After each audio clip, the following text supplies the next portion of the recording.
I'm still giggling at the sparkling or still water idea. So that's lots of fun. A debut there from a comedian I'm sure we will see a lot of as he gets further on his journey. We've got another act now who hasn't played here before, but has played that. Well, I assume they're not busting it out here for the first time. But who knows? I don't know. That could be a punchline to one of the. It's Chekhov's harp. It's got to come in use at some point. Please welcome onto the stage our next act of the evening, also an Excess Malarkey debutant. Please give it up for Sam Hickman!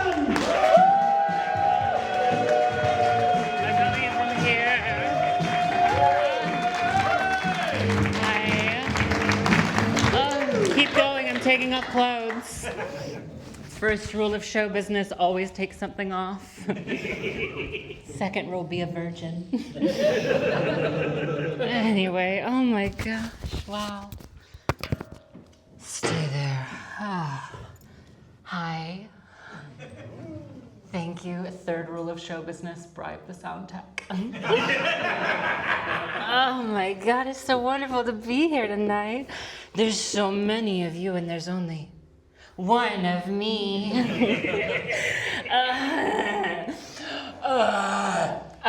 Anyway. Wow, it's wonderful to be here in Manchester. I made this dress for this occasion. I think it is the closest I will ever come to what it must feel like to be an old school male comedian. Because I was just sat in the green room stroking myself.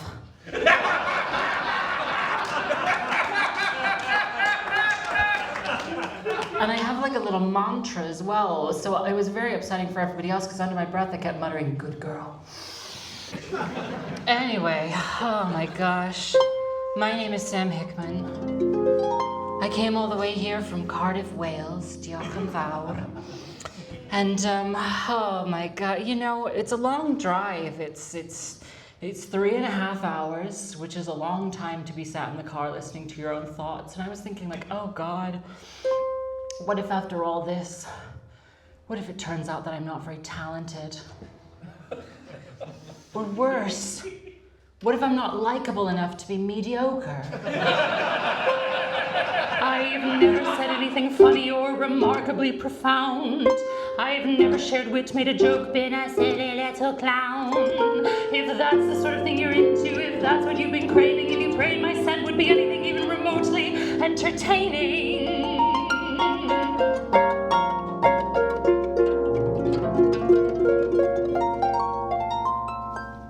Well, lower your expectations, lower your standards, please. If you're not impressed, well, it's all for the best, cause we already got your money, thanks. Lower your expectations, just bring the standards down. You might feel sad and the world might be bad, at least you got out of the house. And on a Tuesday night, guys, I'm supposed to be in an adult Welsh learners class. I'm a truant. It's been so long since I felt any joy. That's very true. And it's been so many years since I've been kissed by a handsome boy. That's not true. This weekend a man called me a slut, but in a really nice way. We could use an evening off for troubles. Key change. So lower your expectations. You're already here, so let's have fun. If you get up and leave, I will point it out, and then you will be shamed in front of your spouse. Just to make it abundantly clear, that is a joke. And if you should need to leave my set for any reason, please do so, because this is a safe space. But you know where you're never safe from? A key change. So lower your expectations. Oh, just let those standards fall. Life is full of remorse, so let's get back on the horse. It's just like riding a bike. You'll never forget that all of our lives are full of regret. So lower your expectations, like surviving the next recession or thriving with depression. Sushi from Tesco, a labor man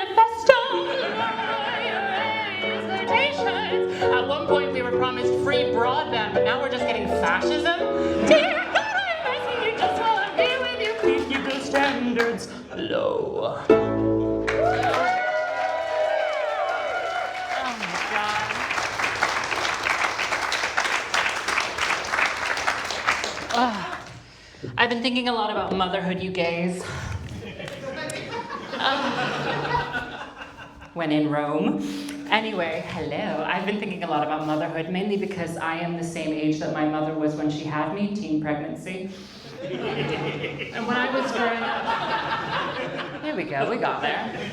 Anyway, it was so believable as well that you laughed loudly. I could have gotten away with it, god damn it.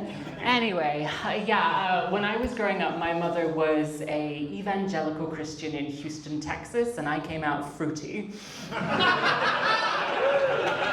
And I know it's like, ooh, stop the presses, queer performer has difficult childhood. But when I was growing up, my mother was a little zany. Like one time I asked her, like, Mom, why do we have a copy of the Quran in the house?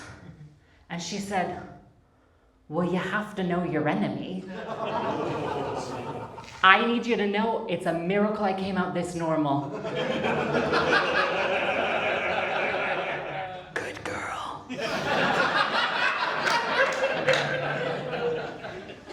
Anyway, when I first came out to her, one of the first things she said to me was, if you have a child and start a family, I will disown you. Lady, don't threaten me with a good time.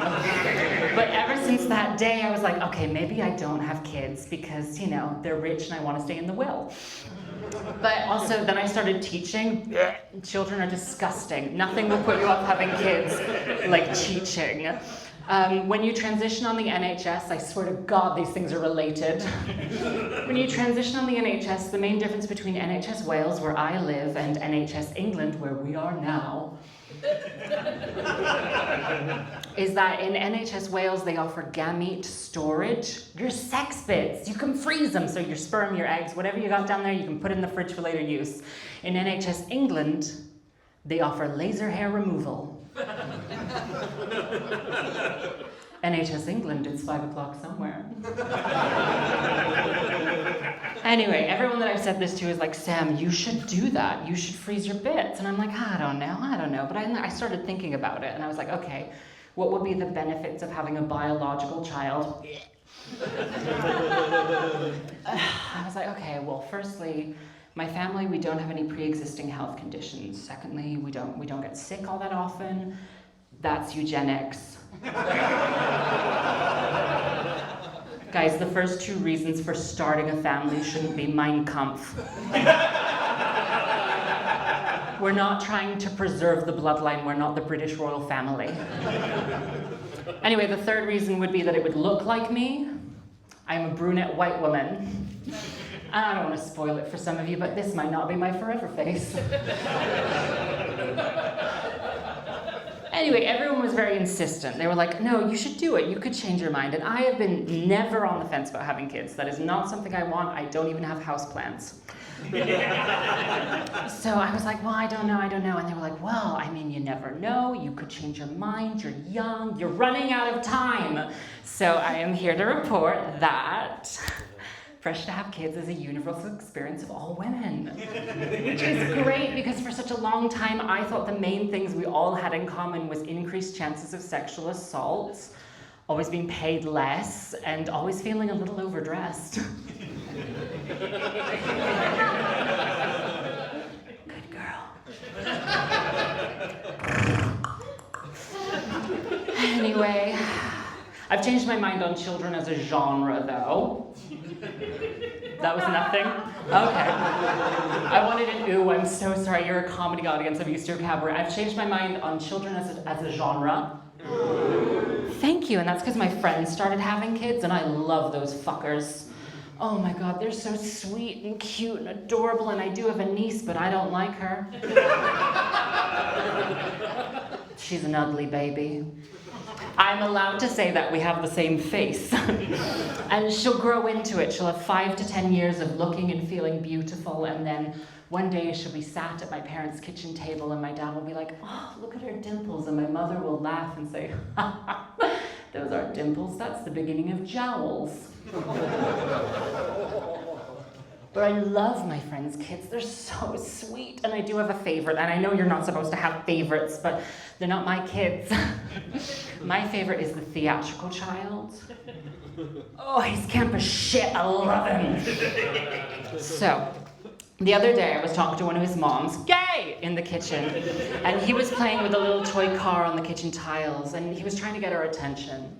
And instead of doing that like a normal child would, by saying, "Mama, look," instead of doing that, something he is very capable of doing, instead of doing that, he made this noise. Hark!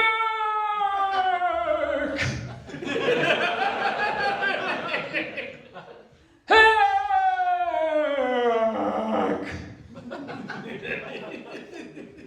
Hark!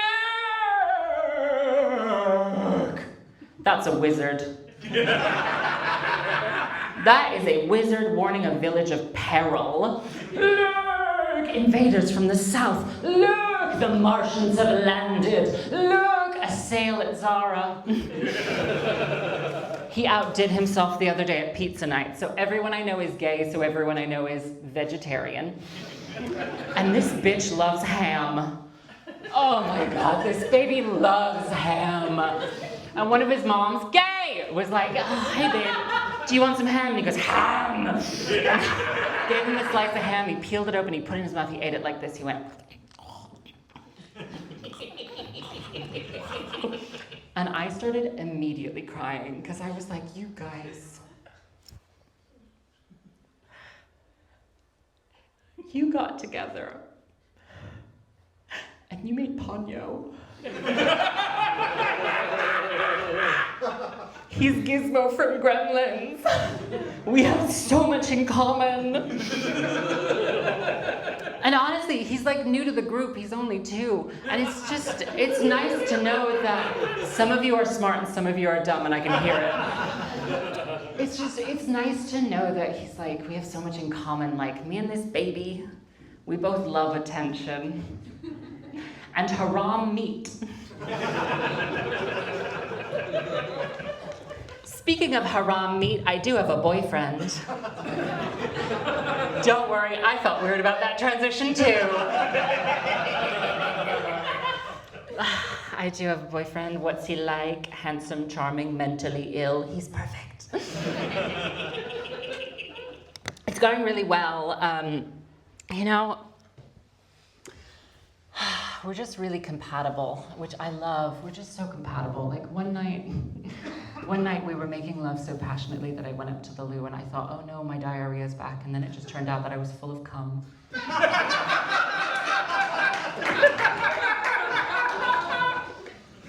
I've never been happier. And I'm terrified I'm gonna ruin it.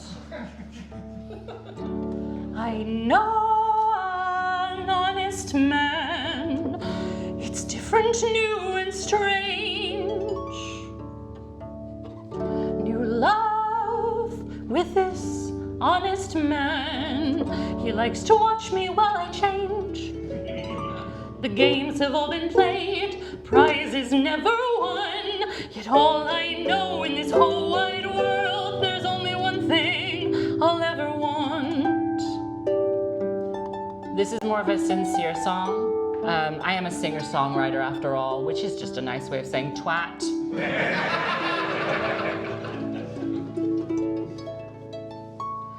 The sky is blue, and all the birds are singing a lovely tune, and I like spending time with you, my dear. Put your dick in my mouth. There's clear, and all those stormy days have disappeared. So while we're here, let's make the most of it, my dear. Put all my toes in your mouth. Not as like a sex thing, it's just very gender affirming. I'm a size 6, they all fit like a big sandwich. And every bone within my body says run, it's too good to be true. But when I see that beautiful face, I wanna sabotage me and you. I want to cheat on you with a stranger, or open a credit card in your name. I'll frame you for tax fraud or arson or larceny, 'cause if I build a wall, you'll never get to me. Have I given too much away? But would I ever want it back? Will you see me here as I am and fill in for the things I lack?